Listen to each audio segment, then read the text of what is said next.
Hello students, welcome to bio gadget. I am doctor Tariq और आज हम पढ़ने वाले हैं अपना नया topic that is digestive glands. Right, तो देखिए अभी तक हमने जो पढ़ा वो पढ़ा डाइजेस्टिव ट्रैक्ट को लेके हमने स्टडी किया। हमने पूरा एलिमेंट्री कैनाल को हमने स्टडी किया और एलिमेंट्री कैनाल में कौन कौन से पार्ट्स होते हैं उन सबको हमने स्टडी किया। हमने माउथ से लेके एनस तक डिफरेंट पार्ट्स को हमने पूरा का पूरा एलिमेंट्री कैनाल के डिफरेंट पार्ट्स को स्टडी किया। अब हम पढ़ने जा रहे हैं उससे एसोसिएटेड डाइजेस्टिव ग्लैंड्स को। ठीक है, अब देखिए जब उससे एसोसिएटेड डाइजेस्टिव ग्लैंड्स को हम डिस्कस करेंगे, ठीक है, तो वहाँ पर हमारा पूरा का पूरा जो डाइजेस्टिव सिस्टम है वो कंप्लीट हो जाएगा। ठीक है, तो चलिए स्टार्ट करते हैं। देखिए डाइजेस्टिव ग्लैंड्स जब हम बात करेंगे तो उसमें हम 3 मेजर ग्लैंड्स को डिस्कस करेंगे और 2 ऑर्गन एसोसिएटेड ग्लैंड्स को डिस्कस करेंगे। दैट मीन्स देखिए जो फर्स्ट वाला हम अगर बात करते हैं तो हमारे पास सलाइवरी ग्लैंड आ जाता है। ठीक है, उसके बाद लीवर हम लोग देखेंगे, उसके बाद पैंक्रियाज हम लोग देखेंगे। ये 3 ग्लैंड्स वो हैं जो मेजर ग्लैंड्स हैं अपने आप में कंप्लीट ग्लैंड्स हैं। और बाकी के ये जो 2 ग्लैंड्स हैं जिनको हमने गैस्ट्रिक ग्लैंड्स बोला और इंटेस्टाइनल ग्लैंड्स बोला, ये ऑर्गन एसोसिएटेड ग्लैंड्स हैं। दैट मीन्स ये जो ग्लैंड्स होंगे गैस्ट्रिक ग्लैंड्स ये बेसिकली स्टमक की वॉल में प्रेजेंट होंगे और इंटेस्टाइनल ग्लैंड्स जो होंगे वो इंटेस्टाइन की वॉल में प्रेजेंट होंगे। ठीक है, इसीलिए हमने इनको ऑर्गन एसोसिएटेड ग्लैंड्स बोला है। बाकी सलाइवरी ग्लैंड्स अपने आप में कंप्लीट है, लिवर अपने आप में कंप्लीट है, पैंक्रियाज अपने आप में कंप्लीट है। ठीक है, तो चलिए स्टार्ट करते हैं 1 बाय 1। सबसे पहला हम बात करेंगे सलाइवरी ग्लैंड्स की। ठीक है, जब हम सलाइवरी ग्लैंड्स की बात करते हैं तो सलाइवरी ग्लैंड सबसे पहला कि ये जो ग्लैंड है ये एक्सोक्राइन ग्लैंड है। एक्सोक्राइन ग्लैंड का मतलब होता है कि इन ग्लैंड्स की अपनी डक्ट्स होती है और जहां पर इनको सीक्रेशन भेजना है वो डक्ट के थ्रू ये सिक्रेशन भेजते हैं। दैट मीन्स टारगेट साइट पर इनका सिक्रेशन डक्ट के थ्रू जाएगा। ठीक है, इसीलिए हम इनको एक्सोक्राइन ग्लैंड्स बोलते हैं। अब सलाइवरी ग्लैंड्स की अगर हम बात करते हैं तो 3 पेयर ग्लैंड्स के हमें मिलेंगे। फर्स्ट पेयर होगा पैरोटिड ग्लैंड का पेयर, सेकंड पेयर होगा सब मैंडिबुलर ग्लैंड्स का पेयर और थर्ड पेयर जो होगा वो होगा सब लिंगुअल ग्लैंड्स का पेयर। दोनों साइड में मिलेंगे हमारे। ठीक है, जो हमारा पूरा ओरल कैविटी होता है, ओरल कैविटी के हमारे राइट और लेफ्ट साइड में दोनों जगह प्रेजेंट होंगे। अगर हम बात करते हैं सबसे पहले ग्लैंड पैरोटिड ग्लैंड की, ठीक है, तो ये जो आपका पैरोटिड ग्लैंड है, ये पैरोटिड ग्लैंड हमारे ईयर के जो ईयर पिना होता है उससे थोड़ा सा नीचे और उसके फ्रंट में प्रेजेंट होगा, दोनों साइड में। ठीक है, दोनों साइड में प्रेजेंट होगा और इनकी जो ओपनिंग होगी वो पैरोटिड डक्ट के थ्रू ओपनिंग होगी। किस जगह? जो हमारा अपर जॉ का जो सेकंड मोलर होता है उसके ऊपर, दोनों साइड में, हमारे लेफ्ट साइड में भी, हमारे राइट साइड में भी। ठीक है, और इनकी जो डक्ट होगी उसको हम बोलेंगे पैरोटिड डक्ट या इनका एक कॉमन नेम होता है स्टेनसन्स डक्ट। ठीक है, ये जो स्टेनसन्स डक्ट होती है ये पैरोटिड ग्लैंड्स की डक्ट होती है। क्लियर? उसके बाद हमारे पास सेकंड जो ग्लैंड होता है वो होता है सब मैंडिबुलर ग्लैंड। ये भी आपका जो होता है सलाइवरी ग्लैंड है। ठीक है ना, सब मैंडिबुलर भी बोल देते हैं इसको, सब लिंगुअल भी बोल देते हैं। ठीक है ना, ये कहाँ प्रेजेंट होगा? ये मैंडिबल्स यानी कि जॉज के बेस पर प्रेजेंट होगा। जो नीचे वाला जॉज होते हैं वहां पर प्रेजेंट होते हैं दोनों साइड में। ठीक है, और इनकी ओपनिंग जो होगी वो हमारे कहाँ पर होगी? सब लिंगुअल के बेस पर होगी, यानी कि हमारी जो टंग होती है उसके बेस पर होगी। ठीक है ना, और इनकी जो डक्ट होगी उस डक्ट को हम बोलेंगे सब मैंडिबुलर डक्ट भी बोल सकते हैं या कॉमनली हम इनको वाटसन्स डक्ट भी बोल सकते हैं। ये जो लिखा है वाटन्स डक्ट भी बोलते हैं। ठीक है, उसके बाद सब लिंगुअल ग्लैंड ये हमारी टंग के नीचे होगा। जब ये हमारी टंग के नीचे, इसकी ओपनिंग भी हमारे जो जीभ होती है, जो हमारी टंग होती है उसके नीचे ही खुलती है। ठीक है ना, और इसकी ओपनिंग जो खुलेगी वो बार्थोलिन्स ग्लैंड या सब लिंगुअल बार्थोलिन्स डक्ट या सब लिंगुअल डक्ट के थ्रू खुलती है। ठीक है, तो इसीलिए हम इसको बार्थोलिन्स ग्लैंड भी बोलते हैं। ठीक है, तो यहाँ पर 3 तरीके के ग्लैंड हम लोगों ने पढ़े जो हमारे माउथ के अंदर है। ठीक है, ये पोजीशंस मैंने यहाँ दिखा रखी है, आप लोग देख सकते हैं। देखिए ये पैरोटिड की पोजीशन है और ये पैरोटिड की ओपनिंग है यहाँ पर। क्लियर? ये आपका सब लिंगुअल ग्लैंड है, देखो इसकी ओपनिंग भी यहाँ पर है और ये सब मैंडिबुलर है, इसकी ओपनिंग भी यहाँ पर है। बेस पर ही खुलते हैं दोनों, टंग्स की बेस पर या टंग के नीचे हम कह सकते हैं। टंग के नीचे जो बेस है वहां पर जो होता है ये सारे सारे ग्लैंड्स जो होते हैं वो खुलते हैं, दोनों ऊपर वाले मैंडिबुलर ग्लैंड्स भी और सबलिंगुअल ग्लैंड्स भी। अब हम बात करते हैं नेक्स्ट टॉपिक की, सिक्रीशन। सलाइवरी ग्लैंड का सिक्रीशन होगा सलाइवा, सिंपल। जो माउथ के अंदर हमारा फ्लूइड सिक्रीट होता है ग्लैंड्स के थ्रू, ठीक है ना, सलाइवरी ग्लैंड्स के थ्रू, उसको हम जनरली सलाइवा बोलते हैं। सलाइवा की अगर हम बात करते हैं तो per day 1 to 1.5 litre human जो होता है वो सलाइवा सिक्रीट करता है। 1 to 1.5 litre per day saliva secrete करेगा। स्लाइटली एसिडिक नेचर का होगा, pH 7 से कम होता है, 6.3 से 6.8 यहाँ लिख रखा है मैंने, 6.3 से 6.8 का pH आप लोगों को देखने के लिए मिलेगा। तो स्लाइटली एसिडिक है, ज़्यादा एसिडिक नहीं है, लेकिन क्योंकि वीक एसिड का रेंज होती है ये, तो बहुत स्लाइटली एसिडिक हम कंसिडर करेंगे।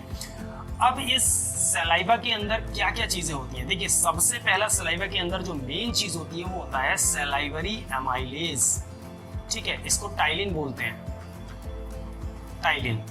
ये एंजाइम होता है सलाइवरी एमाइलेज। लाइजोजाइम हमें सलाइवा के अंदर मिलेगा, इम्यूनोग्लोबिन्स हमें सलाइवा के अंदर मिलेंगे, सॉल्ट्स मिलेंगे सलाइवा के अंदर, म्यूकस सिक्रीट होता है। ये कंप्लीट सिक्रीशन जो होता है उसको हमने सलाइवा बोला, ठीक है। डाइजेशन में हेल्प करेगा, ठीक है, एंटी बैक्टीरियल की तरह हेल्प करेगा। ये लाइजोजाइम है तो एंटी माइक्रोबियल की तरह काम करता है लाइजोजाइम।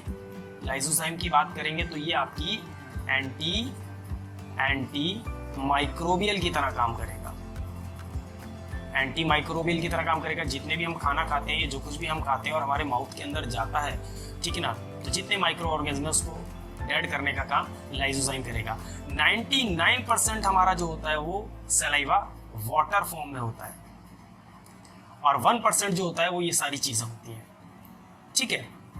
म्यूकस होता है, म्यूकस बेसिकली क्या करता है, हमारी माउथ का जो इंटरनल पोर्शन है उसको स्लिपरी बनाए रखता है, ठीक है ना, मॉइस्ट बनाए रखता है। तो ये सारा काम म्यूकस का होता है। और इवन और एसिडिक इफेक्ट, ये जो भी हम चीज़ खाते हैं उनके नेगेटिव इफेक्ट से हमारी म्यूकोजा को क्या करता है, प्रिवेंट करके रखता है।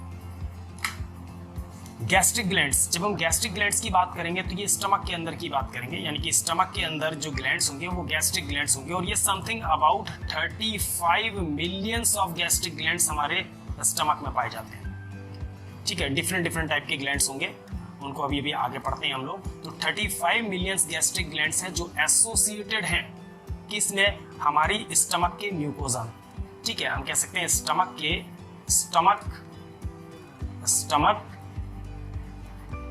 म्यूकोजा।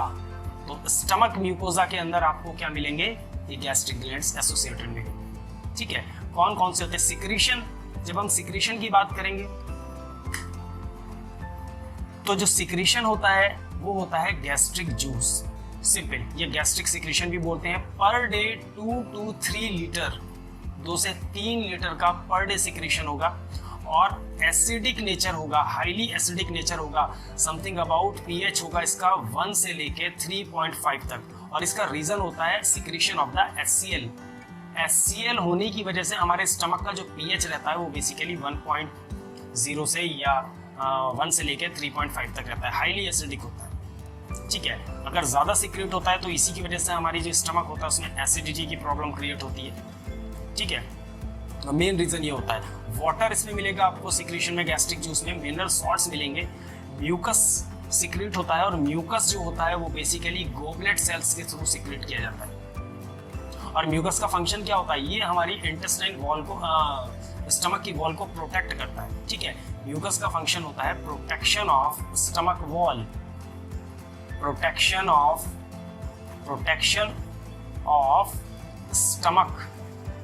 स्टमक वॉल, ठीक है। स्टमक वॉल का प्रोटेक्शन करेगा, तो स्टमक वॉल को प्रोटेक्ट करके चलेगा। स्टमक वॉल को जो होता है वो ये म्यूकस प्रोटेक्ट करता है HCl के इफेक्ट से, ठीक है। अब HCl का सिक्रीशन होगा। HCl का जो हम लोग सिक्रीशन देखते हैं, आप लोग देख रहे हैं कि HCl का जो सिक्रीशन होता है वो पैरिएटल सेल्स के थ्रू होता है। ये पैरिएटल सेल्स होते हैं, इनको ऑक्जेंटिक सेल्स भी बोलते हैं, ठीक है। HCl का सिक्रीशन करेंगे, इंट्रिंसिक फैक्टर का सिक्रीशन करेंगे। और ये जो इंट्रिंसिक फैक्टर होते हैं, इन इंट्रिंसिक फैक्टर का मेन रोल होता है विटामिन B12 का एब्जॉर्प्शन, ठीक है ना। इस इंट्रिंसिक फैक्टर का जो काम होता है वो विटामिन B12 का एब्जॉर्प्शन हमारे डाइट से, वो कौन कराता है, इंट्रिंसिक फैक्टर्स कराते हैं।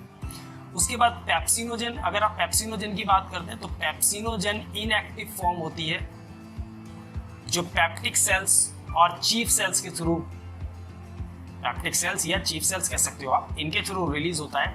और पेप्सिनोजेन पेप्सिन में कन्वर्ट होगा HCl की प्रेजेंस में। हम कह सकते हैं कि पेप्सिनोजेन जो होगा, पेप्सिनोजेन, ठीक है, ये कन्वर्ट हो जाता है पेप्सिन में, ठीक है, पेप्सिन में कन्वर्ट होगा किसकी प्रेजेंस में, HCl की प्रेजेंस, ठीक है, तब ये वर्क करेगा पेप्सिनोजेन। उसके बाद हमारे पास जो नेक्स्ट ग्लैंड आता है that is the liver. It is the largest gland. सबसे पहली चीज तो आपने ये समझना है कि इसको हम लार्जेस्ट ग्लैंड बोलते हैं। This is the largest gland, largest आपका ग्लैंड, लार्जेस्ट ग्लैंड है, ठीक है। एक्सोक्राइन ग्लैंड है, डक्ट इसकी भी अपनी डक्ट है, ठीक है, तो इनकी खुद की डक्ट होती है। जिनकी खुद की डक्ट है वो सारे के सारे एक्सोक्राइन ग्लैंड्स में कंसिडर किए जाएंगे। तो एक्सोक्राइन ग्लैंड, ठीक है, लिखा है यहाँ पर, एक्सोक्राइन ग्लैंड हो गया, लार्जेस्ट ग्लैंड हो गया। अब रीजन की बात करते हैं। जब मैंने आप लोगों को स्टार्टिंग में फर्स्ट लेक्चर में ये बताया था कि जो हमारे 9 पार्ट्स होते हैं एब्डोमेन के, ठीक है, उनमें ही ऑर्गन का एसोसिएशन या ऑर्गन की प्रेजेंस को हम क्या करते हैं, रिप्रेजेंट करते हैं। तो अगर हम लिवर की रिप्रेजेंट करेंगे तो लिवर जो होता है बेसिकली राइट हाइपोकॉन्ड्रियक, एपीगैस्ट्रिक और प्रोसीड करेगा लेफ्ट हाइपोकॉन्ड्रियक रीजन तक। यानी कि जो राइट लोब होता है लीवर का वो आपका राइट हाइपोकॉन्ड्रियक रीजन में आएगा, और लेफ्ट यानी कि जो लेफ्ट रीजन होता है, लेफ्ट लोब होता है लीवर का, वो आपके हाइपोकॉन्ड्रियक, लेफ्ट हाइपोकॉन्ड्रियक रीजन तक जो है वो प्रोसीड करता है, ठीक है ना। ये लिखे हैं 4 लोब होंगे आपके, यानी कि राइट लोब आपके राइट हाइपोकॉन्ड्रियक रीजन में, लेफ्ट लोब आपका लेफ्ट हाइपोकॉन्ड्रियक रीजन में, ठीक है ना। अब ये जो क्वाड्रेट और कॉर्डेट रीजन होते हैं, ये क्वाड्रेट और कॉर्डेट रीजन हम लोग को फ्रंट से यानी कि एंटीरियर पोर्शन से नजर नहीं आएंगे, ये पोस्टीरियर पोर्शन से नजर आते हैं, जो बेसिकली हम लोगों के एपीगैस्ट्रिक रीजन में, जो एपीगैस्ट्रिक रीजन होता है वहां पर रिप्रेजेंट होते हैं, ये वहां पर प्रेजेंट होते हैं ये। तो ये हम लोगों को हमेशा पोस्टीरियर रीजन में मिलेंगे। जो क्वाड्रेट रीजन और कॉर्डेट रीजन हम लोगों को मिलेगा वो पोस्टीरियर व्यू में मिलेगा। जो आपका एंटीरियर व्यू होगा, एंटीरियर व्यू में सिर्फ आपको राइट लोब और लेफ्ट लोब मिलेगा, ठीक है। ये लीवर का होता है। तो लार्जेस्ट ग्लैंड हो गया हमारी बॉडी का। सिक्रीशन की बात करते हैं तो बाइल जूस का सिक्रीशन होता है, बाइल जूस हम बोलते हैं जो लीवर से सिक्रीट होता है। इसके अंदर आपको मिलेंगे बाइल सॉल्ट्स मिलेंगे, इसके अंदर वाटर मिलेगा, म्यूकस मिलेगा, आप देख सकते हैं water, mucus, bile pigments. Bile pigments में 2 पिगमेंट्स आते हैं, एक बाइलिरुबिन होता है और एक बिलीवर्डिन होता है। ये बाइल पिगमेंट्स कहलाते हैं, ठीक है। इनको आगे डिस्कस करेंगे हम नेक्स्ट लेसन्स में। उसके बाद बाइल सॉल्ट्स आ जाते हैं, कोलेस्ट्रॉल आ जाता है, फॉस्फोलिपिड्स आ जाते हैं। ये पूरा का पूरा सिक्रीशन जो होता है वो बाइल जूस का होता है ना। इनका फंक्शन तो जब हम पूरे के पूरे डाइजेशन की प्रोसेस को समझेंगे 1 बाय 1 तो इनके पूरे के पूरे फंक्शंस को शुरू से लेकर लास्ट तक सारे ग्लैंड्स के फंक्शंस को हम डिस्क्राइब करेंगे उसमें। अभी सिर्फ हम ग्लैंड्स की पोजीशन और कितने टाइप के ग्लैंड्स होते हैं जो पार्ट लेते हैं डाइजेशन में उनको समझ रहे हैं, ठीक है। उसके बाद पैंक्रियाज। अगर हम पैंक्रियाज की बात करते हैं तो पैंक्रियाज हमारे लिए मिक्स्ड ग्लैंड होता है।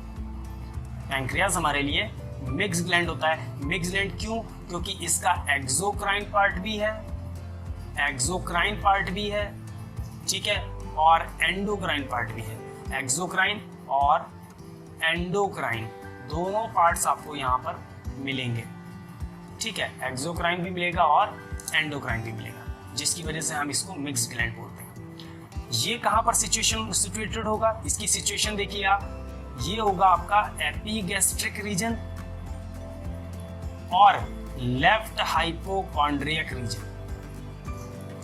है ना। यानी कि बीच वाले रीजन से लेफ्ट की तरफ प्रोसीड करेगा तो उसको हम पोजीशन देंगे। अब एक्सोक्राइन पार्ट है तो इसका जो एक्सोक्राइन पार्ट होता है उसके अंदर जो सेल्स होते हैं उनको हम बोलते हैं एल्वियोलाई, है ना। लोब्स में बटे हुए होंगे ये पूरे के पूरे आप देख सकते हैं लोब्स में बटे हुए होंगे, और एल्वियोलाई यानी कि एसिनी सेल्स प्रेजेंट होंगे। एसिनी सेल्स एल्वियोलाई के फॉर्म में होंगे और पूरे के पूरे लोब्यूल्स गुच्छे की फॉर्म में प्रेजेंट होंगे। ठीक है, ये एक्सोक्राइन पार्ट है। एक्सोक्राइन पार्ट है, इनकी एक डक्ट होगी जो इनसे निकलेगी, जिसको हम पैंक्रेटिक डक्ट की फॉर्म में बोलेंगे। ठीक है, जबकि जो एंडोक्राइन पार्ट होता है, एंडोक्राइन पार्ट का कोई अपनी डक्ट नहीं है। एंडोक्राइन पार्ट की कोई डक्ट नहीं होती, ये डायरेक्ट सिक्रीशन ब्लड में डालते हैं और इनके जो सेल्स होते हैं वो आइलेट्स ऑफ लैंगरहैंस होते हैं। ये आइलेट्स ऑफ लैंगरहैंस जो होंगे वो 3 टाइप में रिप्रेजेंट किए जाएंगे, अल्फा सेल्स, बीटा सेल्स और डेल्टा सेल्स। 3 टाइप के सेल्स होंगे जो एंडोक्राइन पार्ट में होंगे, किसके? पैंक्रियास के। समझ में आ रहा है? पैंक्रियास के एंडोक्राइन पार्ट में जो होंगे वो आपके अल्फा, बीटा और डेल्टा सेल्स होंगे। सिक्रीशन की बात करते हैं तो सिक्रीशन जो होता है पैंक्रियास का वो पैंक्रिएटिक जूस, पैंक्रिएटिक जूस होगा जो पैंक्रियास के सिक्रीशन को रिप्रेजेंट करेगा या पैंक्रियास का सिक्रीशन होगा। ये भी समथिंग अबाउट 1 से लेके 1.5 लीटर पर डे रिलीज करता है। ठीक है, एल्केलाइन नेचर होगा, एल्केलाइन नेचर होगा इसका।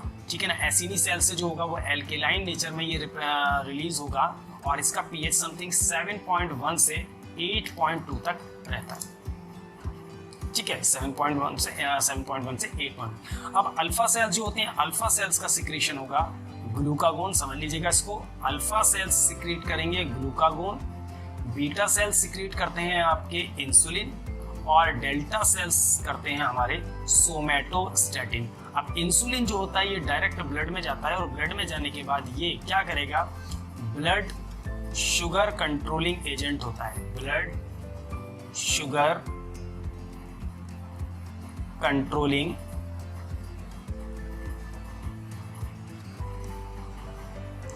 एजेंट। ठीक है, क्योंकि ये क्या करता है? ब्लड, हमारी जो भी ब्लड शुगर होता है उसको कंट्रोल करता है। ठीक है, तो ये तीनों सेल्स होते हैं जो हमारे एंडोक्राइन पार्ट में होंगे। एक्सोक्राइन पार्ट में जो होंगे वो एसिनी सेल्स होंगे।